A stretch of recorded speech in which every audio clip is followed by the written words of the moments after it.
Good morning, it's Nicholas from Gandora Gaming, and I am here to bring you all a staple guide for the upcoming format. Cards that aren't good right now, or at least they are good but are kind of sleeper, that are going to be insane next format.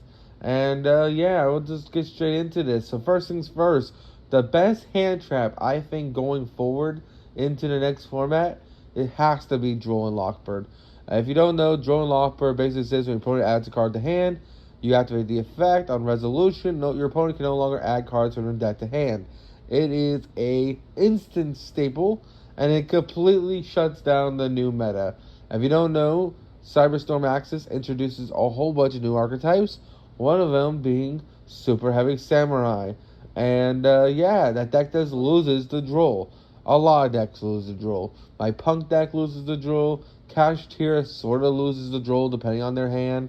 There's a lot of archetypes that just literally concede because you Droll and Lockbird them at the right time, which is absolutely insane. So yes, Droll and Lockbird is an insane card going forward, but it is not the only hand trap of the future. Next hand trap we gotta discuss, which is kind of amazing because it hasn't had a format in a very long time, would be Ghost Ogre, which I would not believe until someone told me about it. So Ghost Ogre is absolutely insane for the Pearly matchup. Apparently, if you activate the Ghost Ogre, not only on the XYZs, but I believe also I've been told on the Pearly spells, you kind of just win the duel, which is absolutely kind of crazy.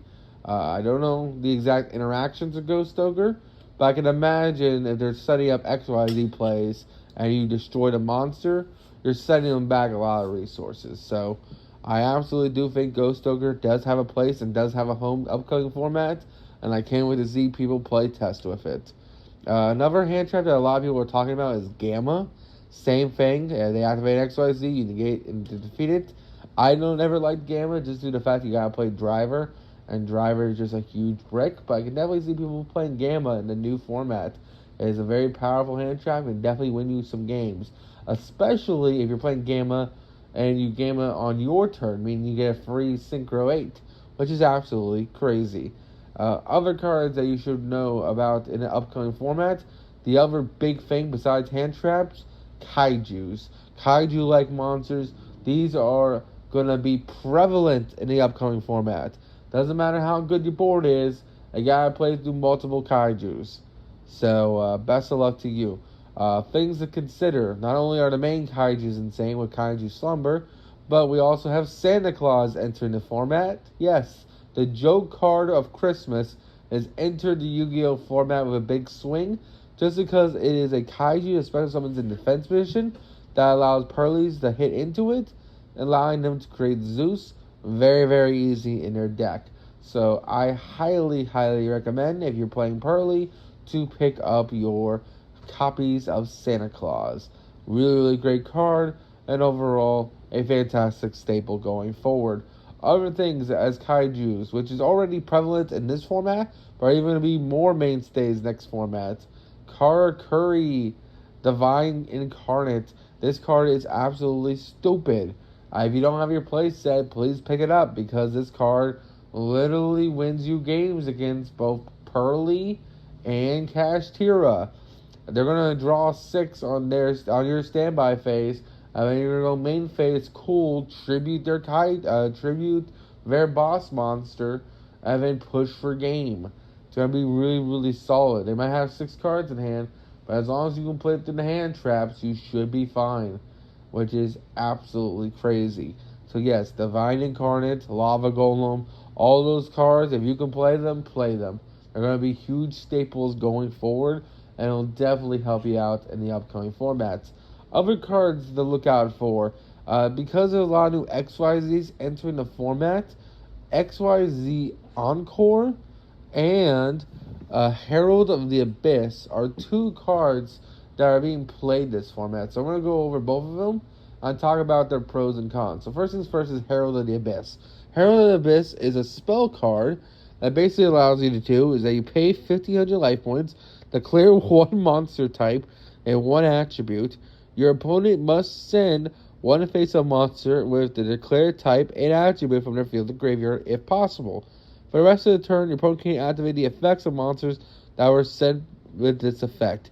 You can only use the effect once per turn. Now you're probably wondering, how good is this? Well, it's absolutely extremely good. Not only does it remove the Pearly boss monster towers, but it also counters Kashtira. Because a lot of things that Kashtira's been doing lately is ending on one XYZ pass. And you know what this does? Well, they're just ending on that one XYZ pass.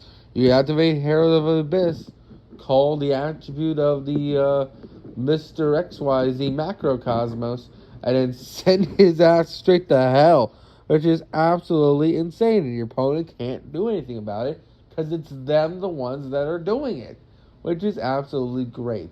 That's how it gets around the towers, by the way, because yes, it's unaffected by your card effects, but it's not unaffected by your opponent's.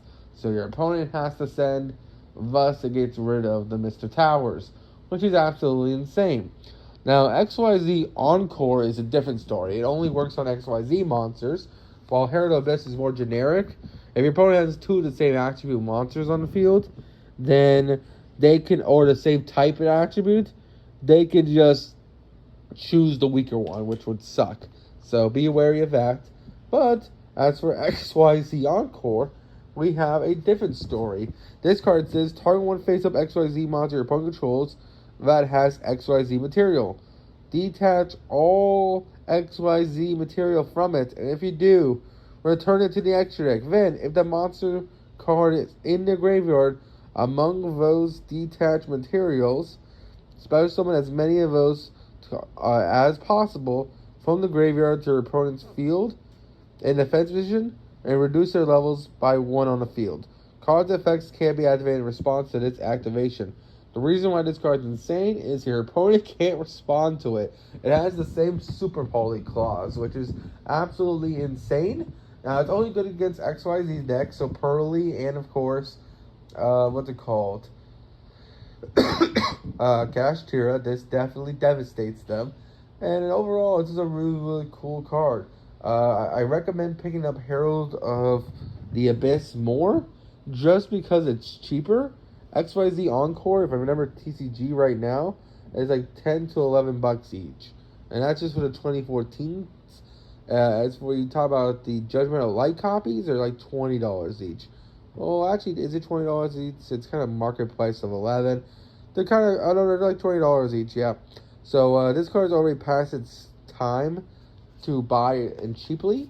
So I would highly recommend picking up Herald of the Abyss before these go up, because I only bought them yesterday and they're only $3 each.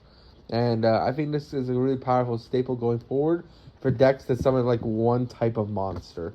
For example, my deck, I summon different types, so they really want to get rid of my one type monster. They can activate this and remove it, or at least bait out and negate, which is absolutely powerful. Yeah, so that's really all I have to say about those staples.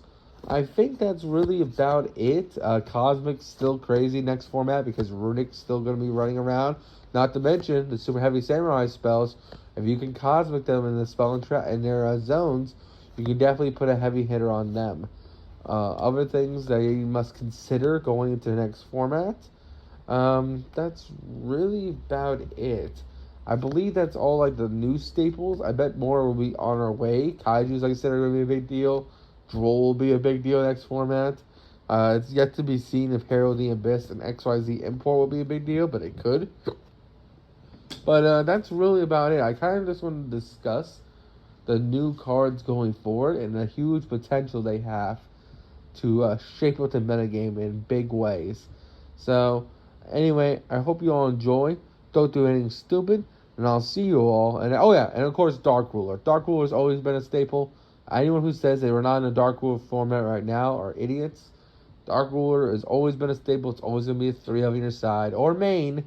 So, yeah, Dark Ruler is insane. Play Dark Ruler. Anyway, see you all next one. Bye-bye.